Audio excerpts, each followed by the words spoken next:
وأنا بتصفح واحد من كتب الطبخ القديمة عندي، لقيت هي الكيكة اللي هي كيكة الجبنة الحلزونية، تذكرتها وحكيت لازم أعملها معكم. من الكيكات السهلة جدا والسريعة واللي طعمها كمان مميز.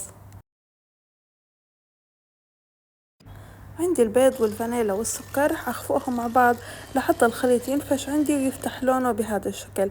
راح أضيف الزيت واللبن اللي هو الزبادي، وراح أرجع أخفقهم كمان شوي.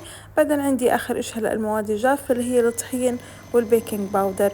كل المقادير بالأكواب والملعقة المعيارية. بخفق، ما ببالغ بخفق الطحين عشان الكيكة تضلها عندي خفيفة، وأي إشي على الأطراف بشيله بالسباتولا، وهذا قوام الكيك.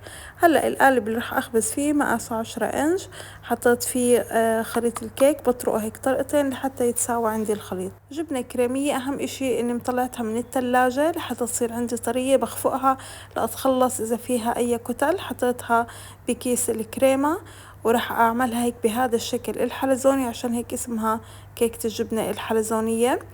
بعملها بهذا الشكل، وبعدين برش رشة حبة البركة كتير، بتعطيها طعم طيب. مسخن الفرن درجة حرارة 180. راح أدخل الكيكة، راح تاخد تقريبا 35 دقيقة وبتكون عندي جاهزة. شوفوا شكلها بعد ما طلعت عندي من الفرن، ما شاء الله.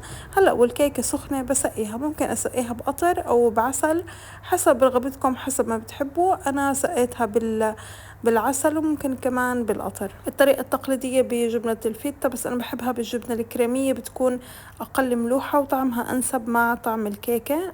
قطعتها، حطيت عليها رشة عسل إضافية.